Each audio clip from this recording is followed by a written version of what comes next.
Brox Crypto Podcast. I'm your host, Neil Alonzo, with my co-host and co-founder of Fort Brox, Mr. Brandon Don Heath. Fort Brox.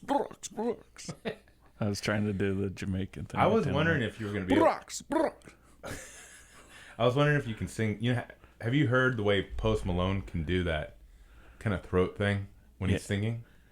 That kind of had a Wookiee sound. Maybe? Yeah, that's my Chewbacca. What is he supposed to sound like? Who, Post Malone or Chewbacca? Yeah, Post Malone. I don't know. If you watch one of the Howard Sterns where he's singing, I forget which Nirvana song, Something in the Way, maybe? I don't know. But you'll hear it in his voice how he's able to do it. I can't really describe it. Okay. It's actually, I'm hyped on it. How about that? Yeah, I mean, he's talented. I don't know if you're being serious or being sarcastic. I am, yeah. Okay, I'm just checking. Yeah. I even liked him in Wrath of Man. What? I don't know. What is that? Guy Ritchie movie with I haven't seen Jason Statham. You haven't seen it? It was put out 8 years ago. I haven't. The last Guy Ritchie movie. No, 2 years ago, but yeah. There was Lock, Stock, and Two Smoking Barrels. And then there was Snatch. And Degs. There's so many. Degs. Oh, you mean dogs. Dogs. Yeah. I love Snatch. Snatch is amazing. Yeah, it's a good movie. It's so good. Yeah. Brad Pitt as a piker was so good. Pretty decent. Oh, that seemed... It's a little salt there. No, I love him. Oh, it shows. Yeah. Yeah. No, I really do. I think he's great.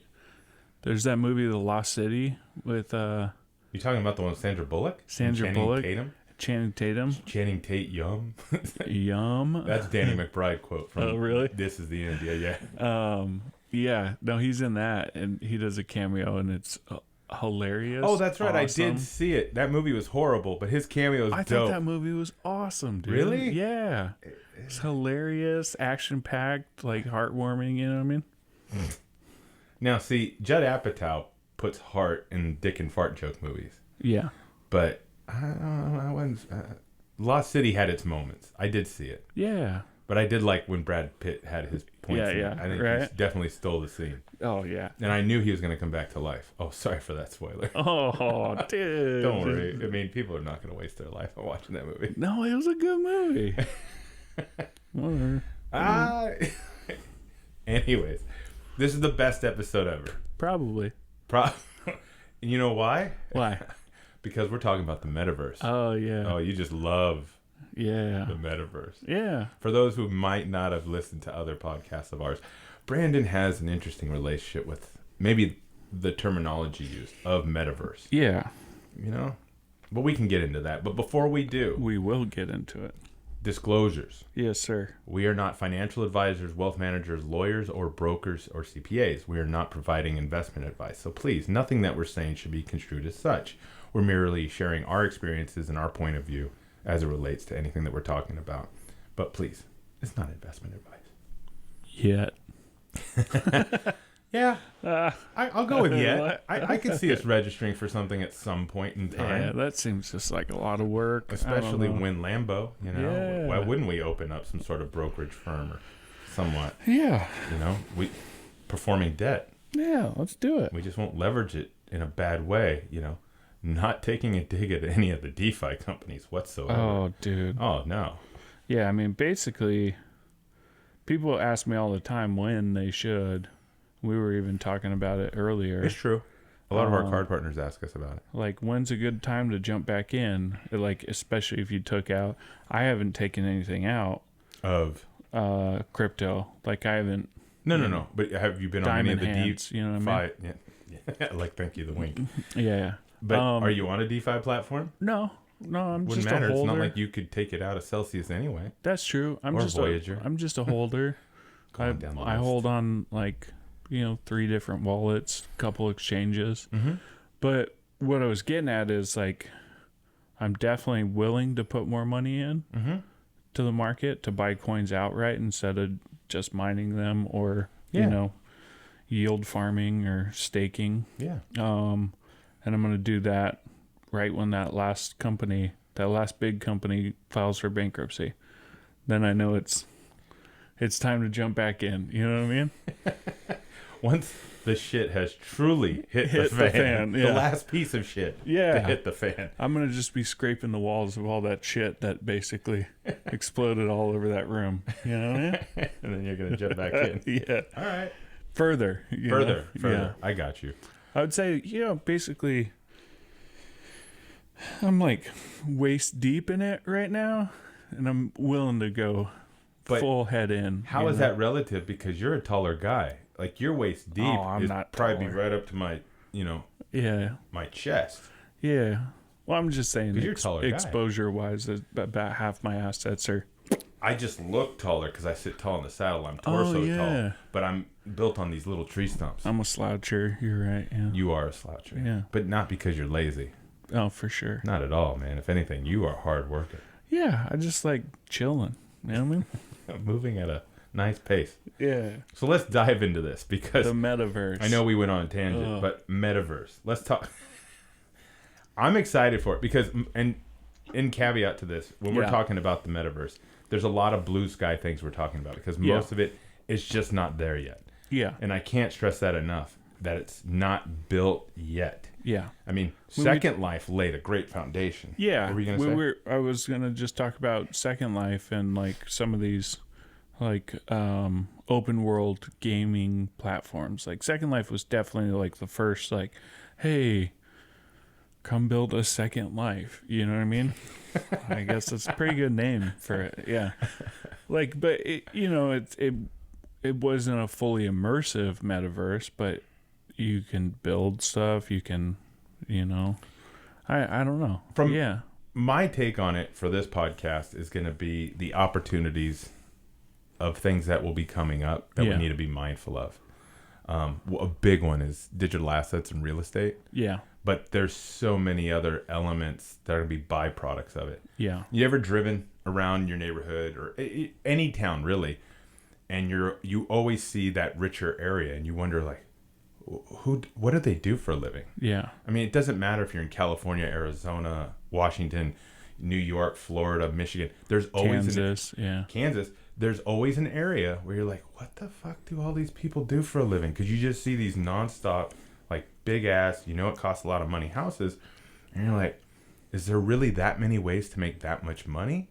Yeah. And sure, there's generational wealth, but there's just a lot of jobs that just maybe aren't as sexy. Yeah.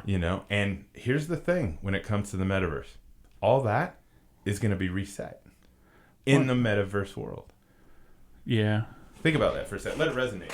Yeah. Do you see what I'm saying? Yeah. Do you? Well, yeah.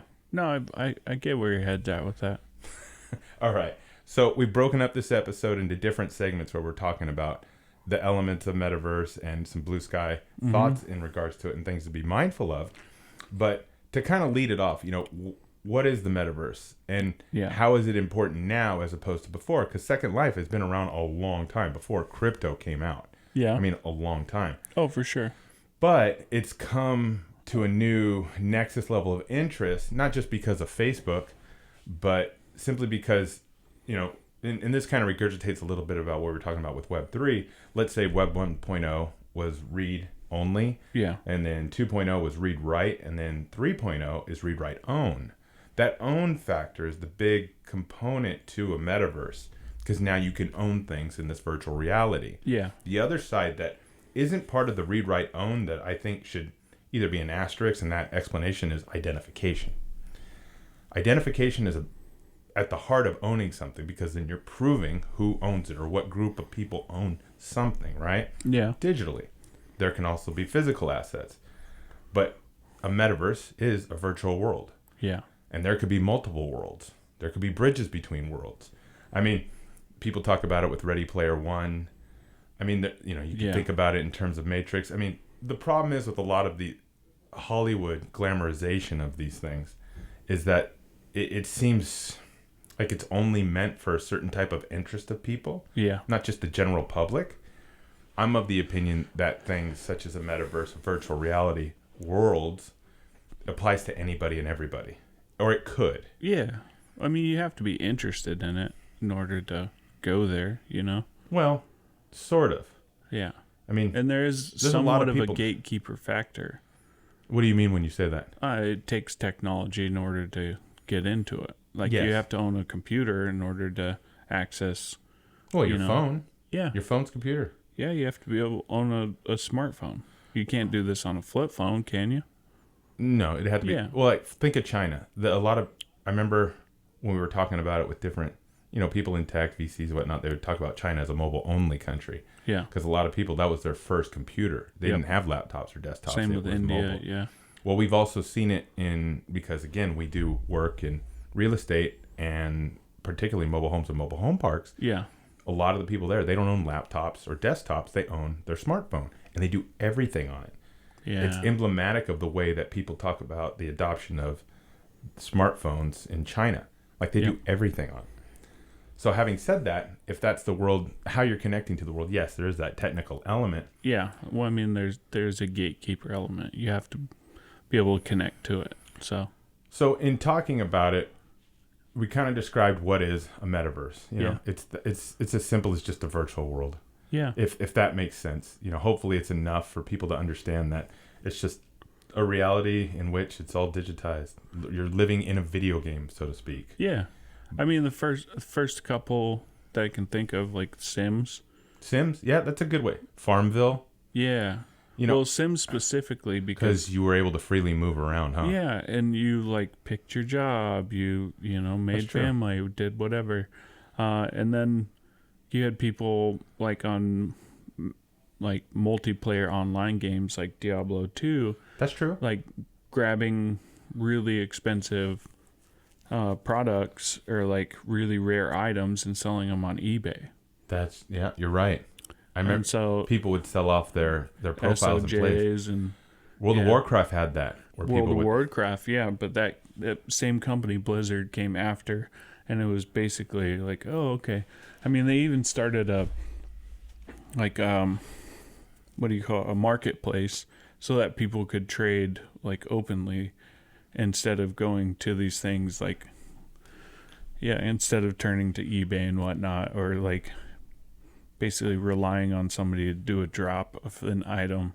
yeah. Yeah, to just make it a little bit more safe. And then World of Warcraft happened, and they're like, "Oh, okay."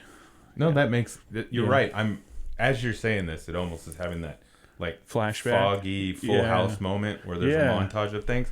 It's true, but this is how crypto also layers into this. Is that Yeah, if you're participating in these digital worlds, why would you want to use fiat?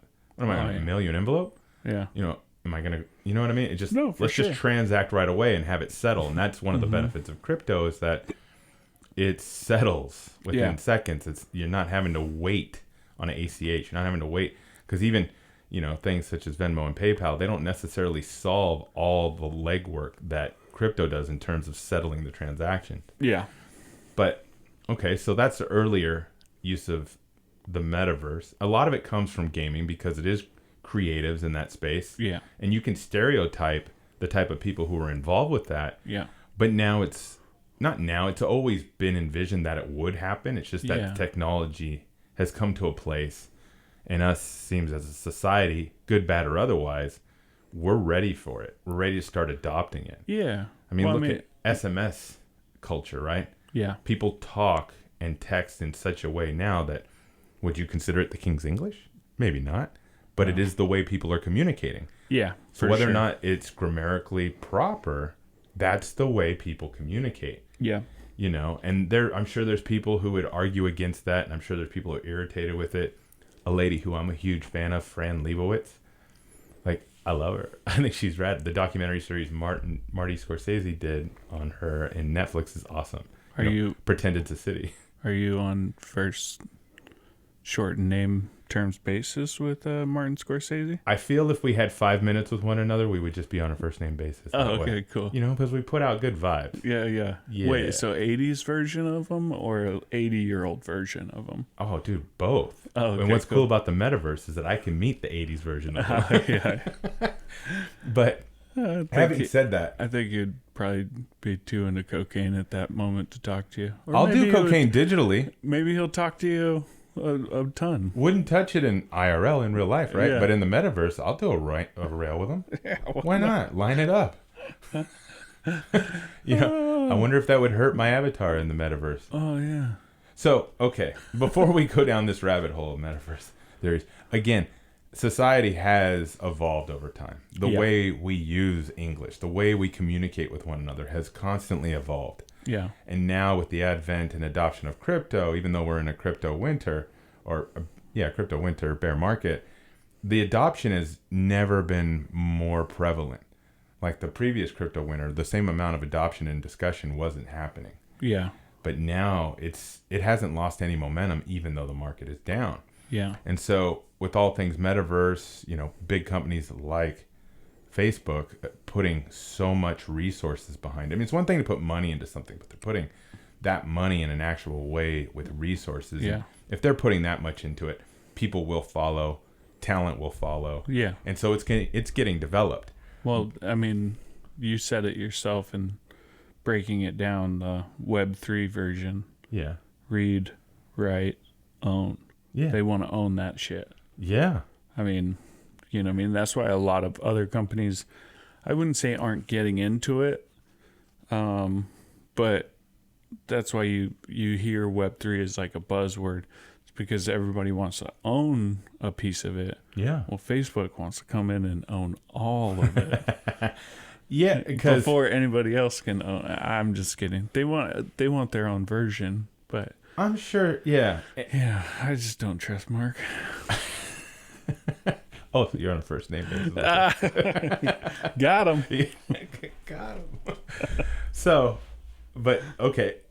So as we dive into that, that's what helps us going through each one of these subjects. But the biggest thing about Metaverse Web3 is removing intermediaries. Yeah. It really does. It's creating a much linear connection, a much more direct connection between us and commerce, us and communication, us and responses. Yeah. The advent of a lot of technology, it stripped away so many things we didn't know about companies. That's why companies now are coming out and talking about where their stance is politically. Mm-hmm. I don't know if every company should be like that, but no. Take, for instance, and we're not trying to get super political here, no. But when, the pro-life, pro-choice thing, there were companies that came out and said, hey, this is our stance on it, right? Well, a lot of this, I believe, is because of how much communication we have now, how much more exposure we have to the people behind companies, work with these companies, started them, run them, whatever the case may be. Yeah. There has to be more transparency now. I mean, generations are demanding more of it. Yeah. Because if there's one thing every generation seems to agree upon, it's that they would like to remove as much hostility and need for war or any type of physical problem or repercussions as a result of actions and choices made. And none of us like inflation and all, a lot of the way the economic structure has been set up. Yeah. So we're in a position now, and every generation always has, in a way to make improvements upon what was done before them and the way they think that it should be done. Our generation, the multiple generations that are current right now, they're thinking about ways that they can improve moving forward. Don't know if it's right. Don't know if it's wrong.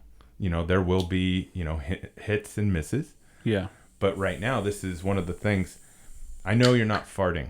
That's just you opening up a can of caffeinated sparkling water. Yeah. Just for the sound effect of it all. Yeah. But in the metaverse, we've removed a lot of intermediaries, and that's what crypto's done too. Yeah. I mean, it's interesting you saying that, and then you have like a big company like Facebook trying to jump in the game. Yeah. Because, I mean, they're, somebody's going to own whatever world they build, somebody's going to own all of it. And then if they sell you little pieces of it, I mean, microtransactions, like I saw somebody recently post like, hey, welcome to the microtransactional generation, because BMW just put out a subscription plan for heated seats. Okay. Costs you $18 a month to run your heated seats. Otherwise, they turn it off basically remotely. They won't let you use your heated seats unless you pay for the subscription. So what? It's basically, yeah. That's going to be in our show notes. Okay. Yeah, You haven't seen anything about that? no. But what I'm saying is, like, by removing some intermediaries, we're also opening ourselves up to like microtransactions, like transactions on a scale of like, okay, so we're removing intermediaries, but we're also like We're creating new ways of commerce. creating new intermediaries though. Somebody's wants to get their piece somewhere along the line. That's interesting. Like, say I own this piece of land. Yeah. In order for you to cross that piece of land, you're gonna have to pay a toll. You know what I mean? So it's just like Oh, I see. That's interesting. I'm getting that money. Yeah, I'm removing the intermediary, but I'm also removing the shared benefit of like a highway or something. It's just a byproduct and a cause and effect. Yeah, I mean, I know that's like, what's the opposite of blue sky? Like gray cloud thinking, but you see where I'm getting at with it though. Yeah. Yeah. I do. Okay. So the way we've outlined the show, we're going to go through gaming, social networks, real estate, software as a service, consumer packaged goods, financing, how it can work with creators, and then relationships. Yeah. Like in real life relationships. So to kick it off, the metaverse and gaming. Yeah. I mean, that's kind of where it seems that it started anyway. Yeah. It's a natural progression that those involved in gaming environments are going to be the ones to adopt it faster. Yeah, you have some of those coins that actually work in conjunction with games where you actually play to earn. Yep. Yeah.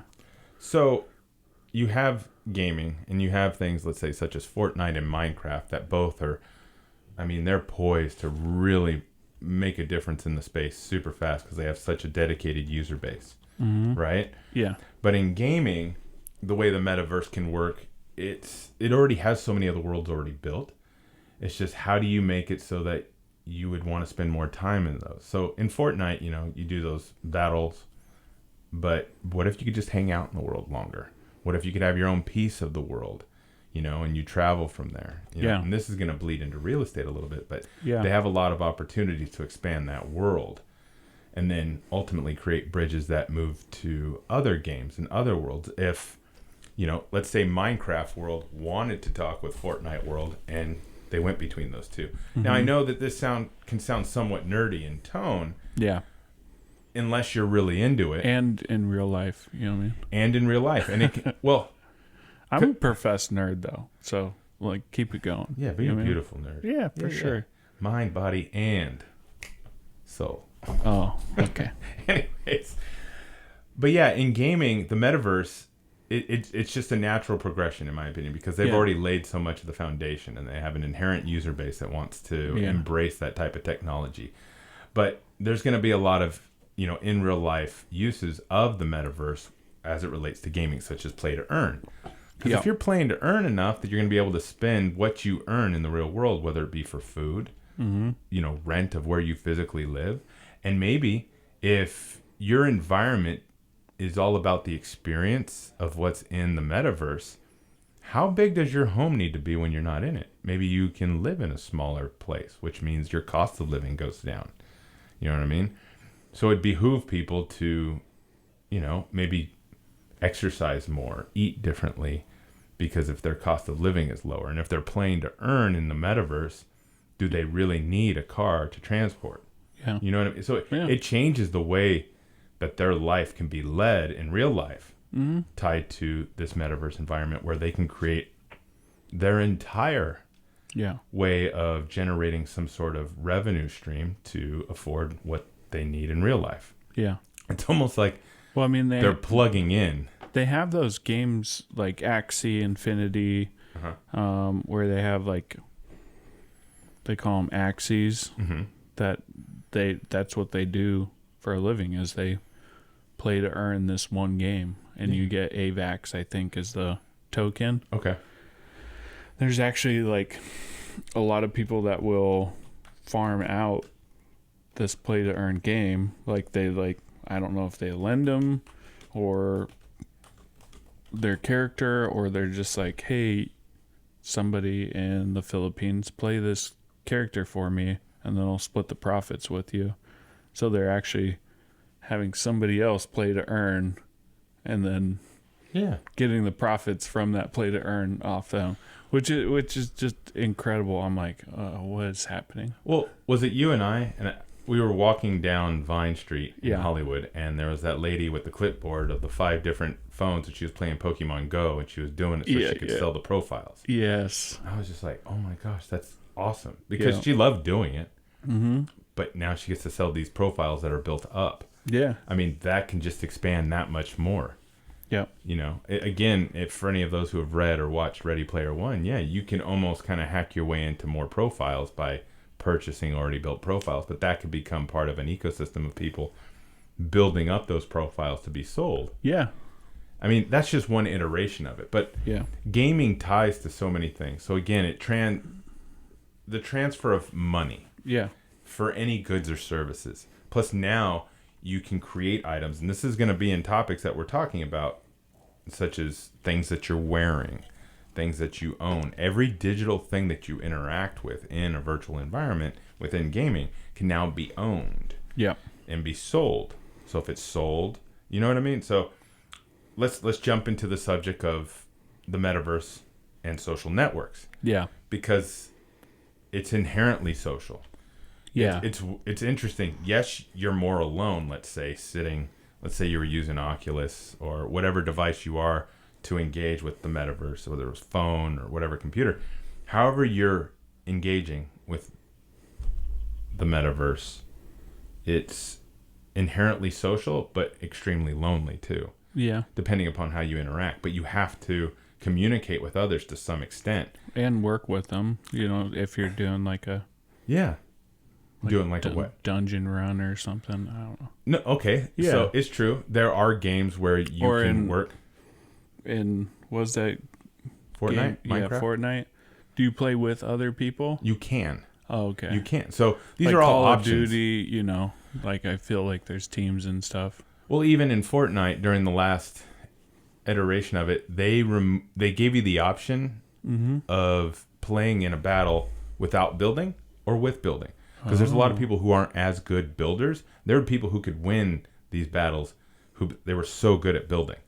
But then there were people who weren't as good at building, but they were good at, making their way across the lands and kind of navigating, being strategic. So they removed the ability to build. And so, you can get into metaverse world. What? Oh, I just went. Yeah. So unless you understand Fortnite, that all just sounded like gibberish. So getting back to it, as far as social networks, we use our phones, for instance, we do text, but in a lot of ways in the metaverse, you're going to be able to communicate in so many new ways. Mm-hmm. You're going to have in-video chat. You're going to be able to voice command a lot of your SMS, which I use dictation a lot on my phone for a lot of my text messages. But social networks will be interesting to me or interesting in general in the metaverse, because what if you want to follow a person, but you don't necessarily want to subscribe to the platform that they are on? Because how is Instagram going to work within a metaverse? Yeah. Like, you really going to go to an Instagram world or page to see this person, or are you just going to click within their bio of the person that you might be looking at or wanting to catfish? Yeah. It's going to be more, in my opinion, that it's going to be a blanketed social network.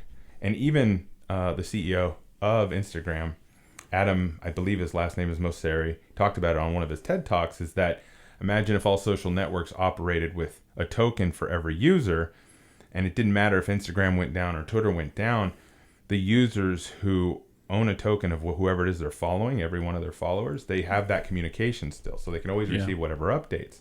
I think that's an awesome way to evolve social networks, is that the relationship between the two parties, those you follow or people following you, that regardless of the network you're on, if it goes down, you can still retain that relationship. Yeah. With whatever format you're providing those updates in. So in the metaverse, there's going to be a lot of new ways to create social interaction. Yeah. Are you going to meet at places, almost at like at a bar? You're going to meet and go surfing or scuba diving, all those activities in a social environment of the metaverse can be done. Yeah. You know what I mean? And it's interesting because is it real? Is it not real? Are you making real human connection? Are you not? Yeah. When you think about Tinder, you think about eHarmony, you think about all these ways people are using technology to meet one another and eventually in real life. But a lot of them have these conversations in a digital interface already in Web 2.0. So what does it make it different than a Metaverse or 3.0? It takes it to that next level. Yeah. In the sense of, let's say you're wearing one of those full bodysuits, maybe you're having sex. It's all virtual. And what is that movie? Demolition Man kind of had a scene like that with Sylvester Stallone and Sandra Bullock. Yeah, right. Yeah, where they sat across from each other with what looked like Oculus and some other items that would make, they could feel portions of it. So again, a lot of this used to be futuristic in movies. Now it can be done in real. Yeah. Period. I mean, there's already podcasts and audio porn. Yep. And it's crushing it right now. Yeah. I mean, I've heard some of the different interviews on other podcasts with some founders in this space. Yeah. I believe Evan Spiegel's one of his siblings involved. What? I don't think I'd really get turned on by audio porn. Okay. Just because, I mean, What do you mean, Brandon? It's I hang out with you for hours on end. And you get talking turned on? into microphones. Yeah. Wait, what? Hey, man, I'm glad I could do that for you. Yeah, appreciate it. Hey, you're welcome. Well, here's the thing. Voice. That's the thing about the metaverse, though, is that there's gonna be something for whatever a person is into. That's true. Anything, like everything about our imaginations, somebody does have to build it. Yeah, and keep it running. Yeah, so it's gonna be. I mean, yeah. So like my whole thing with it is like I understand these, and I like I understand that in that sense, like I can wrap my head around it. Mm-hmm. But like after all the lands are sold off, after it's like built up to a certain point, like does the server, the game developer, they're still getting a kickback, right? Like what's their incentive to just keep this thing running? Or you know what I mean? I don't know. Well, okay. So it's interesting, right? Regardless of where you stand on religion, we're just going to use the reference of God-like. Yeah. Okay? We're not trying to offend anybody in any type of way. You think that's why Zuckerberg's trying to do this? What's up? I'm sure there's a little bit of vanity and everything. Yeah, I mean, we're on a podcast. I mean, there's a little bit of vanity behind what we do, I'm sure. Yeah. But anyways, having said that, you developers of these worlds will have a God-like responsibility or capability of changing these worlds. Mm-hmm. And the ecosystem around it is like anything else. Once other people start relying on it and making their livelihoods on it, it's going to change the way people interact with it and regulation for it, because there's going to have to be regulation for it, right? So let's jump into our next subject within the metaverse, because it's going to tie great with it, and that's real estate. Yeah. So what you're talking about, if there's developers of a metaverse, is the metaverse going to be centralized or decentralized, right? Yeah. Decentralized would mean that there's no one governing person that could just turn it off.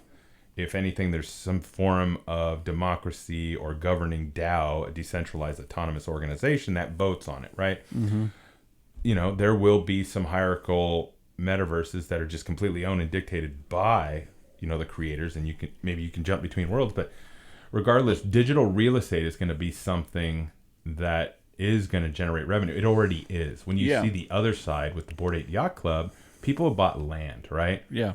But to your point, what is the incentive for them to keep it going? Well, just like anything else, AT&T rapes us, all the cell phone carriers, Verizon, T-Mobile.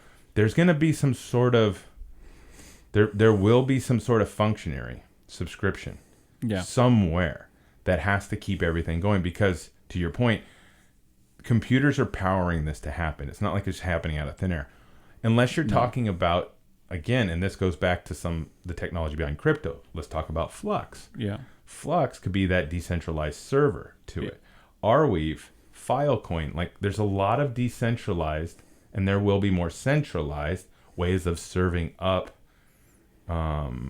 how it's all being hosted, right? It won't be just all Amazon Web Services unless Amazon Web Services start getting into decentralized, centralized. So everything's being hosted through computers. Yeah. There is a technical hardware component to all this Yeah. in real life. Yeah. And in all these metaverses that are being created, there is real people coding and staying up on that code. And depending upon the metaverse world, where's the governing body? But in terms of real estate, this is where it gets really interesting and lucrative potentially. Yeah. Is that, and there was a really good episode of Bigger Pockets, which is a real estate podcast, that I think it was show 616 or 618, and they were talking with a gentleman that had already been on, and he's investing heavily in this space. But there's a lot of other people. I mean, Bored Ape Yacht Club, again, with the other side, land sales. Yeah, I don't even know that. But that's where NFTs will take on a new face in digital and real life. Well, I mean, that's where we basically left off before the crash with NFTs. Is land sales. Yeah. Like there's a lot of them. Like there's Mars Colony, powered by Harmony One. Okay. Which basically made it kind of skyrocket. Went from 10 cents or 11 cents at the time to 35 cents a token. But you used Harmony One to buy these plots of land on Mars, and it was this kind of interactive play to earn game where it was basically just Mars, and then you could zoom in, buy a plot of land for every plot that you owned. You got like 1 colony coin per day. Yeah. And then it took so many colony coins in order to build out your plot of land. And then if you'd get more, the more built out it was. So it was an interesting idea. I don't know where it's at in its current form, but you had a lot of these that kind of came up and shot up and started and were very promising. But then, the crash of it all. Yeah, the crash basically, I think, has halted a lot of these projects currently. No, there's a lot of people dumping money into this. Still oh gosh, going? Yeah, heavy. Okay. It's just not people are building. So when we talked about it at the onset of the show, a lot of this hasn't been built yet, but it is underway. Yeah. So when it comes to real estate, you don't need title. There's no reason for title because everything's tokenized. Yeah. But it can also work in real life as well as it can in the metaverse. The thing of it is it's going to be easier to build and to show how it... It's almost like proof of concept. Yeah. So a lot of things are going to be done in the metaverse that become proof of concept to work in real life. Yeah. Escrow, you're still going to need a functionary way for escrow to happen because there's that intermediate time between selling an asset, let's say it was a piece of land in the metaverse, and the buyer then taking ownership of it. But because it's tokenized, it makes the transaction fast. Because you'll use digital currency, it makes the settlement of funds fast. Yeah. The speed in which all this is proof of concept of how it can work in real life. And it's going to be interesting when people start tying real life assets to metaverse assets and vice versa. Yeah. Because whether or not you're a believer that this is real, it's happening with or without you. Yeah. And you may live long enough to see it come to a certain level of adoption and fruition, or you may not. Yeah. But it's happening with or without any buy-in of your opinion, of anybody's opinion. Because there's enough people vesting time and money, big money in this space right now.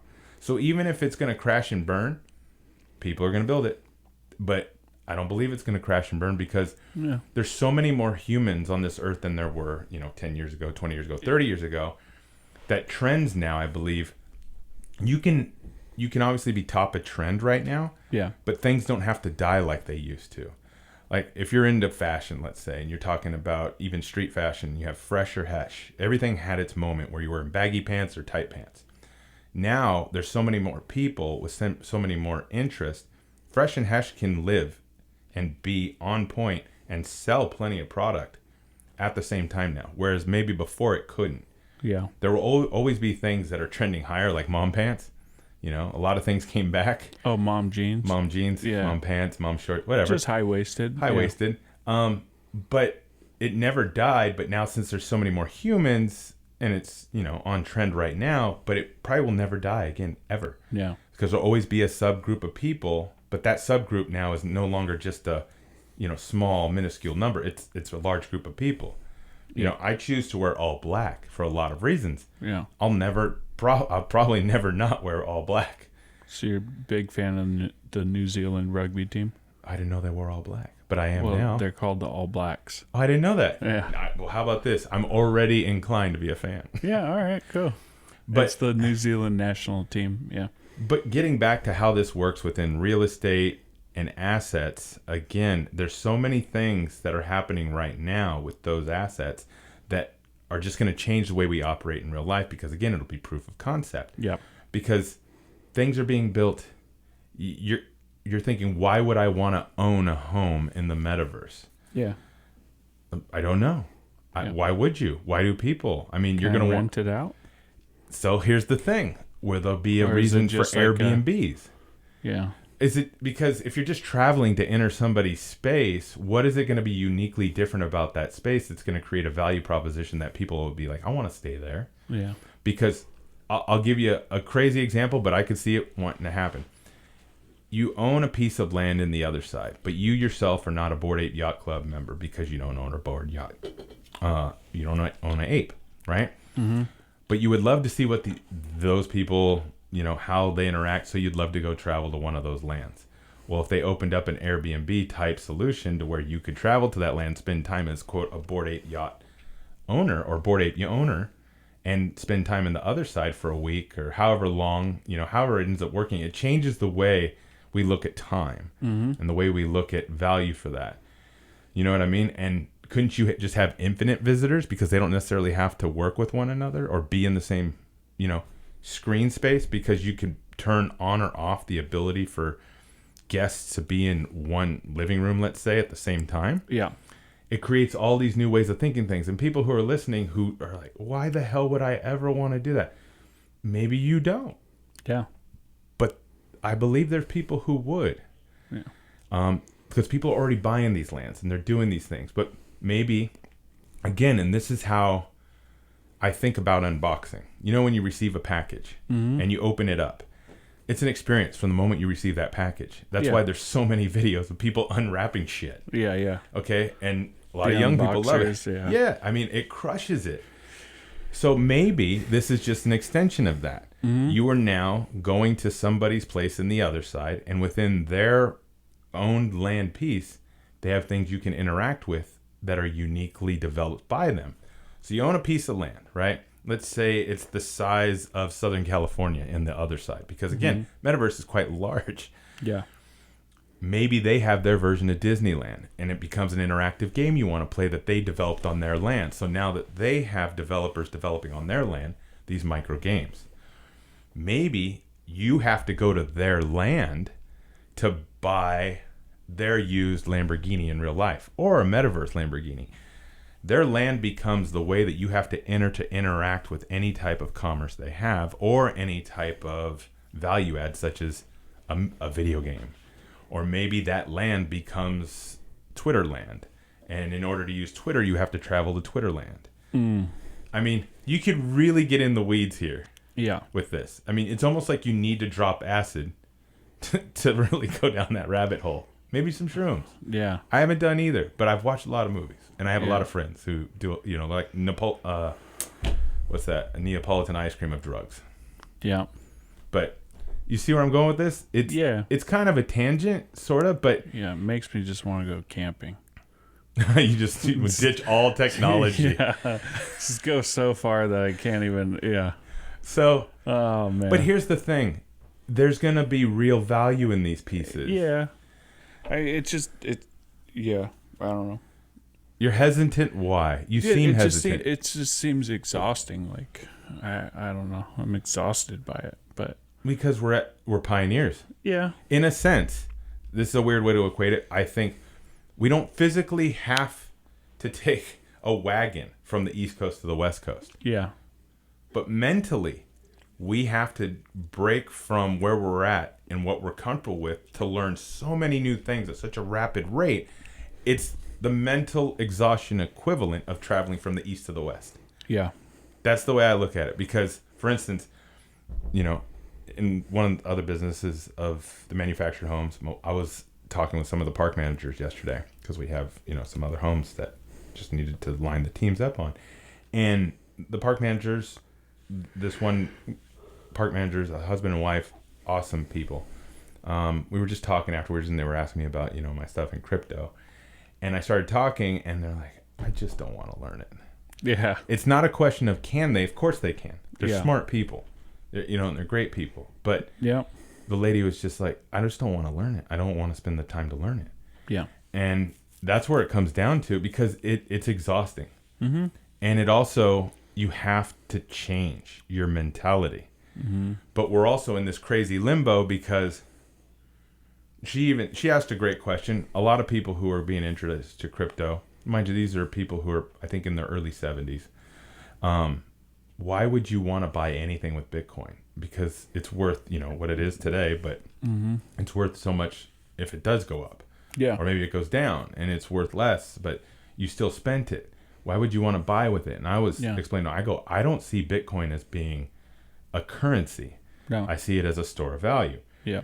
And I started explaining it, and I stopped myself and said, do you even want me to explain it? And, she was honest. She's like, I just don't want to learn it.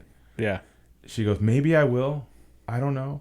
And it was a great piece of dialogue, but it goes back to everything you're talking about. Even as we're going through the metaverse side of things, a lot of it, it comes down to adoption, but it's, again, happening with or without any single person buying into it, because there is a concentrated enough group of people doing it, and where money flows and things are purchased, commerce will follow, adoption will follow. People have purchased other side land. Yeah. Well, I understand they see that as a possibility. It's not built yet. Yeah. Like, when it comes to like massive adoption and removing intermediaries, like, you have to almost just like build the world and then give it away, I would think. Because, like, if you're looking for mass adoption, if you're looking for people to come in and actually want to explore, because otherwise, that money is an intermediary right there, or it's a barrier to entry. It's a gateway, that, like, a lot of people just don't want to cross. Like your park owner couple, their barrier to entry was just learning. They're like, just don't want to spend the time learning. Yeah. I'm interested, but I'm not that interested. So it's like, you know what I mean? I don't know what I mean. No, I believe I understand what you're saying. Yeah. And so there's a difference between mass adoption and those who are going to be kind of the early settlers, if you will. Yeah. But again, early settlers by nature are explorers. That's true. They want to take on the challenge. And that's, I believe, where we're heading. We're not even there yet. Yeah. We're so early on that even the explorers, there's not enough for them to explore yet. Yep. And unfortunately, right now, a lot of it is coming down to people who have the means or desire to roll the dice and purchase, something like other side lands. But I'm also of the belief that there will be ways that mass adoption can happen because the barriers to entry will be reduced. Yeah. It kind of happens in every vertical. I mean, it's the reason, or I believe it's the genesis of how the freemium models happen with software as a service. And let's jump into the metaverse and software as a service as please. a subject line. Yeah. So when you're thinking of things like Salesforce, you familiar with Salesforce? Yeah. Let's just say the CRM system of Salesforce. Salesforce is a huge suite of software to run your business. You can do ERP, enterprise resource planning. But let's just say you're a company that has customers and you want to manage those leads. Yeah. In the metaverse, something like Salesforce now has a way to communicate with those leads in a much more interactive way. But you're gonna need, if you think about everything in real life, like we had railroad tracks to get from point A to point B. We have phone lines put down. Now we have, cell phones. And cell phones, just think of invisible phone lines is what's happening, because people are renting, leasing, buying airspace. Yeah. And that's why Verizon and Sprint and, T-Mobile, all these companies have different, signal receptions in use, because there's a difference between reception and bandwidth, right? I wish our phones could show bandwidth, because all we see is how strong a signal is. Just because the signal's strong doesn't mean you're going to get good reception. Yeah. But anyways, having said all that, and without going down the weeds of that, railroad tracks are going to have to be laid down in the metaverse somehow. Who's going to lay them down, right? To your point, it's going to take work. So in the case of... a lot of money. And a lot of money. But there's already people who've built a lot of infrastructure that can move it over. So when you're talking about how am I going to manage all the different relationships I have, Salesforce is inherently poised to create a relationship management system within metaverses. Yeah. They already are. If you're old enough to remember FileMaker Pro, do you remember FileMaker Pro? It was the way people managed customer CRM systems, customer relationship management, or client relationship. FileMaker, we did some FileMaker stuff back in the day. I wish we would have done more. But because there's been a few companies that made a ton of money in the space back in the 2000s of it all. We'll put some in our show notes. There was a good podcast, I think, in How I Built This with somebody who did something in that space. I'll have to check it out. It's the people who created Strava. But anyways, in this particular way, software as a service within the metaverse it's not a pivot, but they're going to see a new jump in the way that they can offer services, and they inherently already have an advantage in the space. So when you think about Slack's a messaging system. It was originally built for the internal communication that was going on with Stuart Butterfield's startup within gaming. Yeah. But it ended up becoming the company that made the money, because it did better than the gaming that it did. What's ironic about that and the metaverse is that it might come full circle and become the messaging system within the gaming world of metaverses. Which is funny, because if Fortnite was to build their own metaverse, their own blockchain, distribute it, Minecraft already has a big messaging infrastructure, but Slack could come in, which is ironically also owned by Salesforce, and be a solution there in that space. So a lot of things that were already built can then be utilized within the metaverse. But is it decentralized or centralized? And will decentralized lands have access to centralized services and vice versa? Or will everything be... You know what I mean? So there's all these crazy added value propositions with software as a service, how it plays within different metaverses. Because is it a way that it can be layered on top of one another? So say you're in a metaverse, but you have plugins that allow you to layer on top of your metaverse whatever extra services you want to use. So even if in the other side, the Slack engine is not necessarily already there, maybe you can layer on top of it. So when you think about the old way of Disney doing animation, where they had the background, foreground, and then each individual characters, and they take photos. That's how services can live on the metaverse.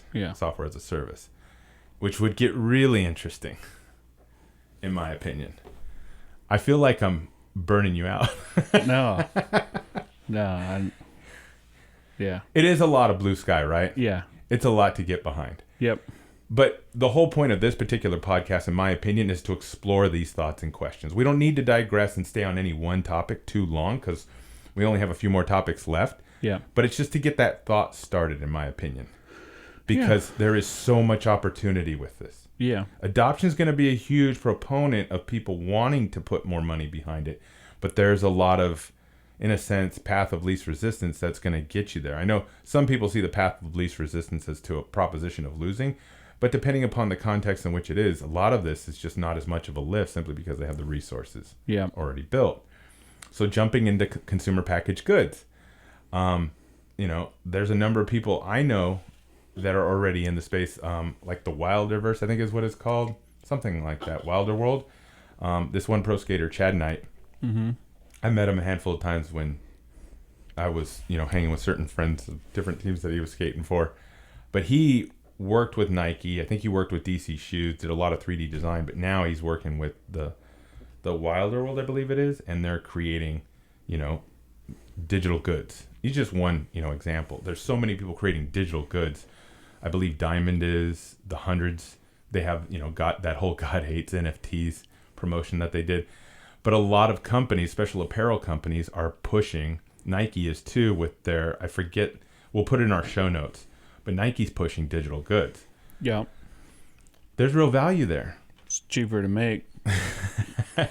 Right? Yeah. Well, a little, you know. It's interesting. It a is, little and kid it in a isn't. sweatshop is not sitting there. Oh, damn. What? You went there? I mean, read Shoe Dog, okay? Yeah. They were definitely, so if you read Shoe Dog, which is Yeah. the book by Phil Knight, they were definitely the poster child for some of that sweatshop shit, but other companies in the footwear space were also doing it too. They just got, for sure. they were definitely the first one through the wall, or the one that was made the example out of, but it wasn't like no other company was doing it either. No, for sure.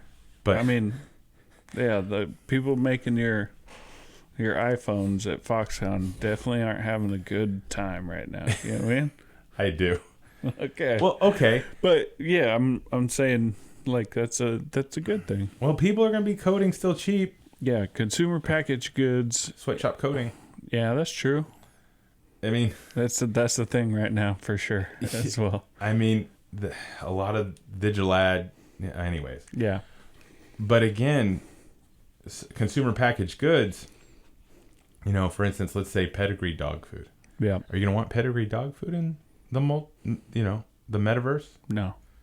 Maybe. I'm not going to own a pet in the metaverse. Okay? Because you don't want to take care of more shit. You're like, I got enough baggage. I got all these cats. Dog? Yeah, I got all these cats in the real world. Yeah. Now you want me to take care of dogs and cats in the metaverse? Yeah. Okay. But you see, my point is that there's actually going to be a place for every one of these consumer packaged goods. How will it live? Yeah. There's a lot of different iterations that it could live. But I'm also of the opinion that as a consumer packaged good, you can't just be that wearable anymore. There has to be more value there. Mm-hmm. I mean, yes, there will be status symbols, right? Yeah. Especially if you're living in a virtual world. There's substantial. I mean, that's why if you're living in real galleries, life. Yeah. There's. I mean, it's the reason why people buy Gucci.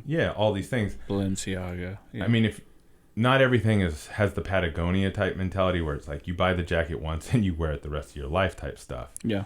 And I do like fashion, but the cost. I mean, should you be not paying your water bill so you can buy certain fashion? I mean, we're not here to judge. Yeah. But it's going to create a whole new area where people could either get in debt. But again, these are humans making their own choices. Yeah. The other thing with the metaverse, as far as it relates to consumer packaged goods, is there going to be an age minimum? You know what I mean? Yeah. So there's no governing body. And this kind of goes throughout everything in the metaverse, right? For sure. Is that where's the governing bodies? Because while, yes, we want decentralization for some things, centralization can be done for quality control. Regulation needs to happen, and we're seeing it even in crypto with things such as stable coins, because it will help even the market out. Yeah. And DeFi.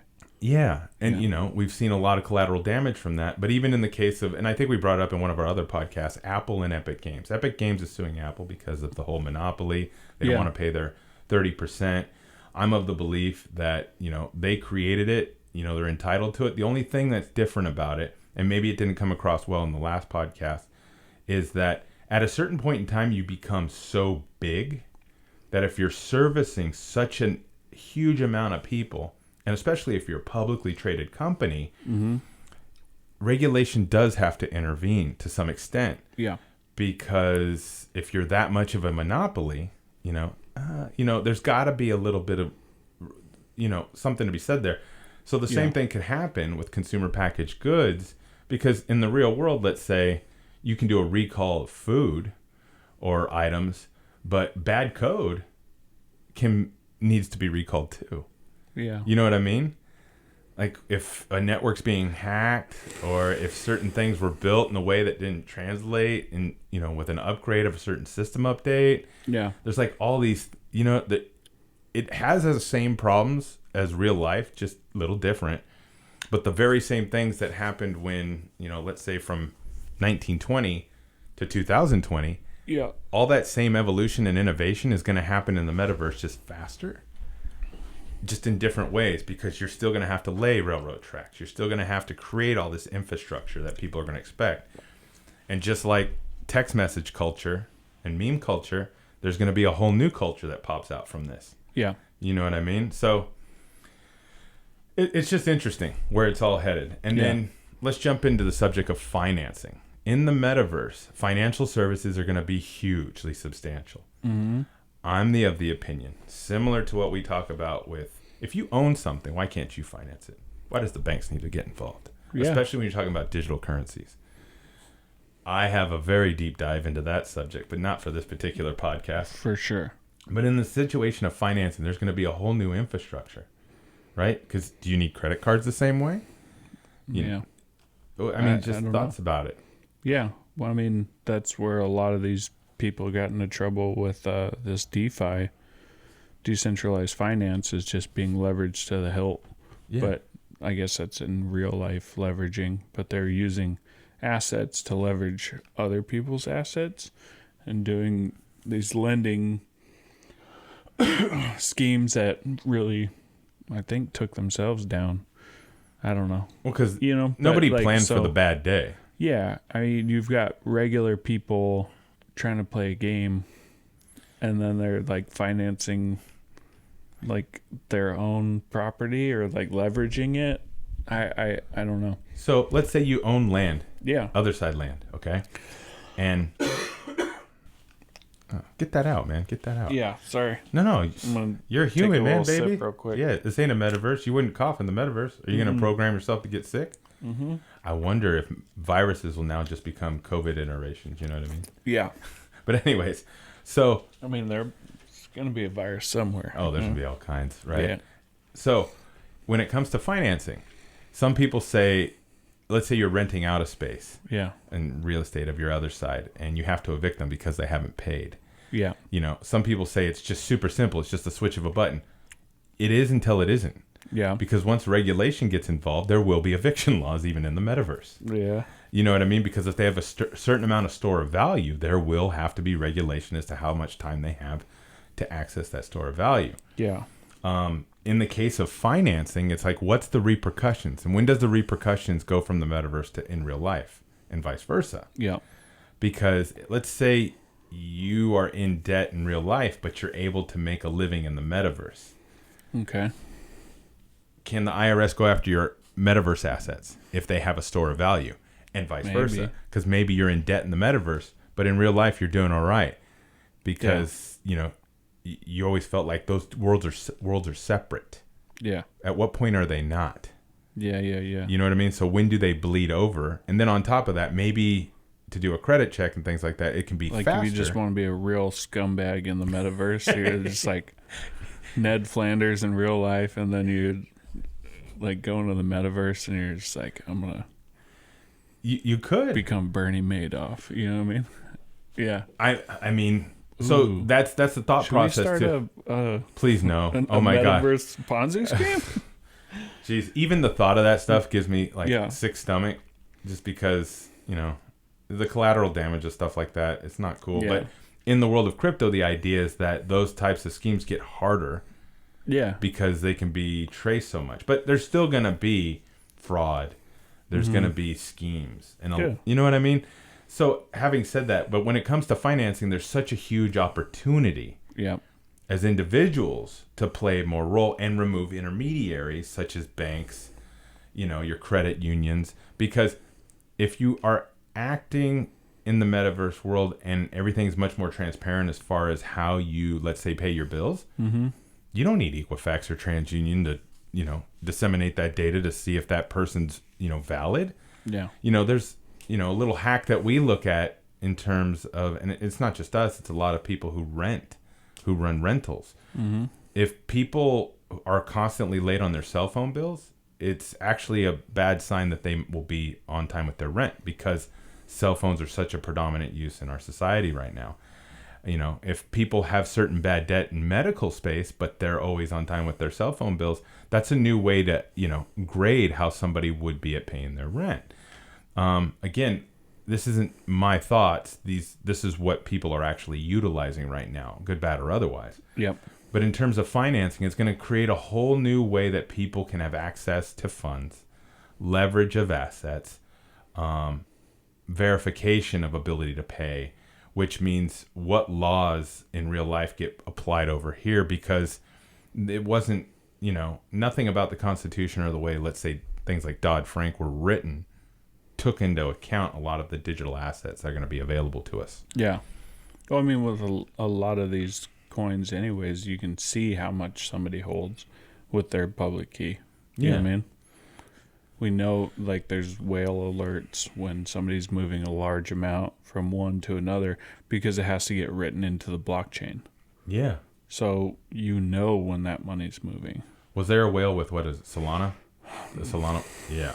I don't know. I'll put that in the show notes. Yeah. I haven't seen I think anything on Solana in a while. We posted about it on Crypto Vibes. Oh, tight. Because okay. it ran some news. But so financing, again, so many opportunities, but they do bleed into real life. That's real interesting.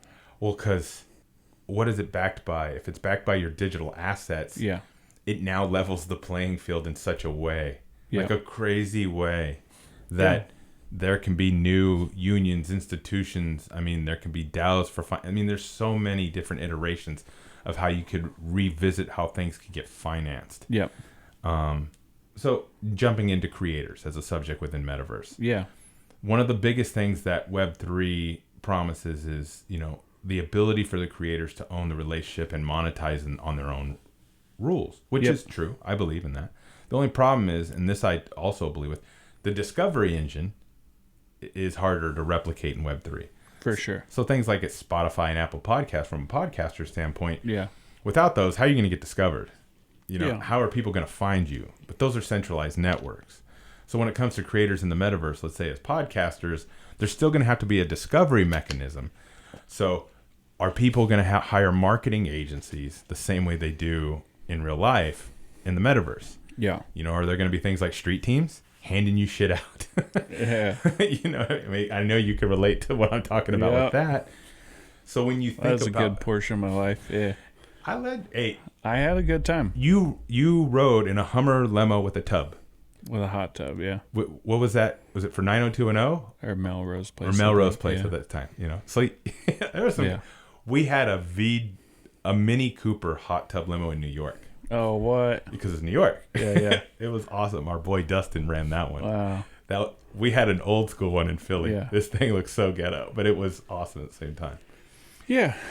But anyways, as creators in the metaverse, there's also a lot of opportunity because you're going to want other people to possibly design it for you. Yeah. Because now developers can become designers. You see what I'm saying? Mm-hmm. And then there's those goods. And what if somebody was able to build certain things? So you'll never have to deal with IKEA and TaskRabbit again, because you can build the Hoodall. Yeah. You know what I mean? Just at the click of a button. Figure out how to build it. Yeah. You know what I'm saying? Somebody will show you. Yeah. But there will be this in real life and virtual life added value. So if I was to acquire something, let's say from IKEA, and I wanted to place it in my metaverse home, I can do that now, Mm-hmm. And while that sounds silly, yeah, it could sound silly to somebody. There's lots of implications of that same thought, transfer of ownership, that can happen. And as a creator in that space, you think about your content in that same way. What is it about your content that you can now create added value in the metaverse? Yeah. Or vice versa. When people interact with you in the metaverse, how do they interact with you in real life? But now you can reach a bigger audience in a way that feels more tangible in the metaverse, because you can do AMAs in a way where there's a much more physical presence. Yeah. I mean, yes, you can do them with video now. Yeah, that's interesting, yeah. But there's the canvas is wide open for people to get hyper creative with how they deliver content, how they interact with other humans, and where does that content lead, and how long does it lead? So going back to a Ready Player One type analogy, the creator of that world created an AI version of themselves that walked the main character through the game at certain touch points, when he would complete certain challenges, right? Mm-hmm. So at the end of it, when he won, Parsival, the character within the game, won, he was greeted by the AI person of the creator who had already died. Yeah. So what if people... Spoiler alert. Okay. No, right? But what if people, influential people, creators, created an AI version of themselves, and there would be tech behind that to interact with others in this space? Yeah. You know, it'd be interesting to have been able to have a conversation with Steve Jobs in that kind of way. Yeah. Because it is digital. There's no reason why Steve Jobs couldn't sit down with somebody for 15 minutes. Yeah. 1 million people at a time. Because in that sense that there's 1 million Steve Jobs. Yeah. You know what I'm saying? For sure. So, again, I know this sounds, futuristic, but it's here now. Yeah. The technology's there. The puzzle pieces are there. You just have to put them together. Takes real work, takes real money, but the thing of it is why we're having this conversation. Why is it even relevant? Why is it not just, science fiction theater? Yeah. Is that companies are dumping millions, billions of dollars into creating these things. Yeah. Right now. They weren't before. The adoption level of this and the connection between the technology and the end use of it has never been as prevalent as it is today. Yeah. And again, the metaverse is going to allow, if inflation continues and cost of living keeps going up, which history has shown we don't ever really go back. We have crashes, but, a stick of chewing gum hasn't changed much in the last few decades, but the cost of it has. Did you see that meme that showed the Arizona iced tea going up to $1.29? No. Oh, it's like they had 2 cans and it was like 99 cents for Arizona iced tea. You know those big iced tea?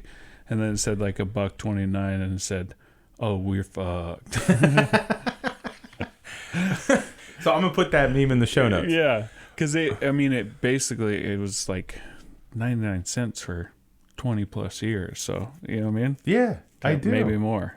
I mean, you think about the cost of water. Water is something that is going to be interesting in years to come. Yeah. But can't get that in the metaverse. Well, so again, I know we're diverting a little bit on the creator side of things, but there's going to be a whole new way for creators to engage, create more content, create more value.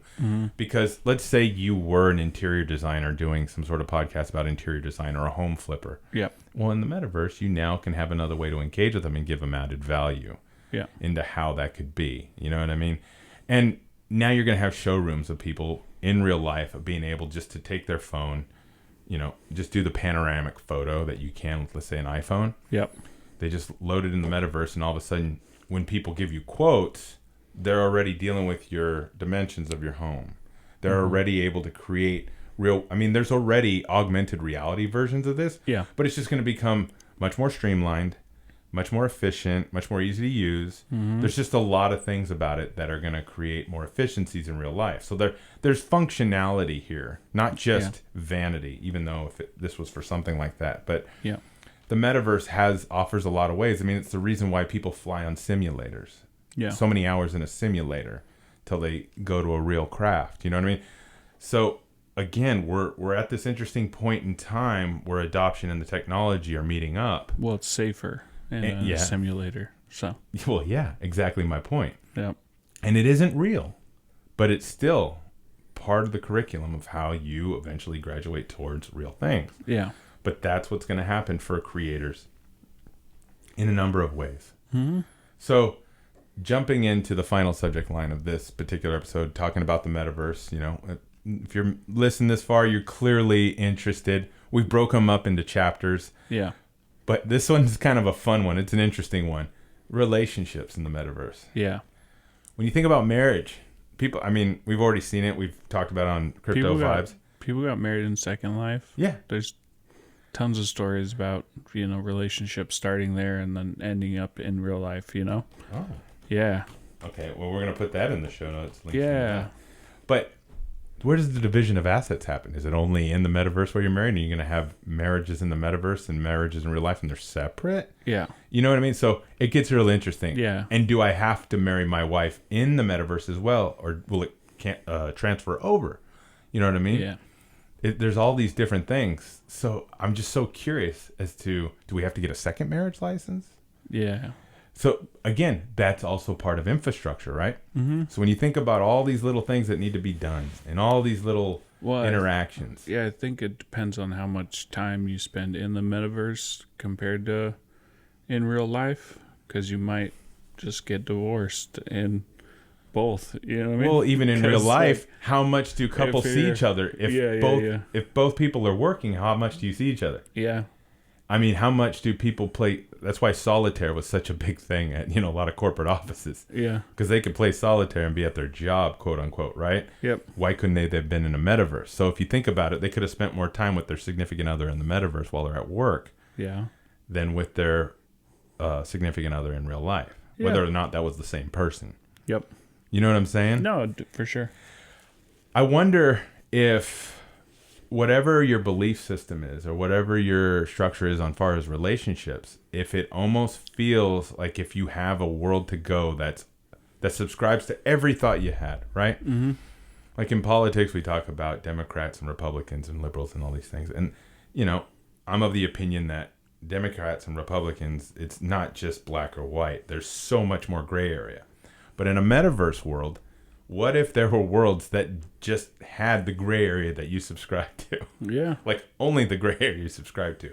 If you spend enough time in that world, what would it do to your mental psyche when you're in real life? Yeah. Because, a lot of people talk about things such as kids, let's say being in the bathroom, or even not just kids, but adults right now. They're in the bathroom. They might sit on the toilet for an hour now because they have their phone with them. Yeah.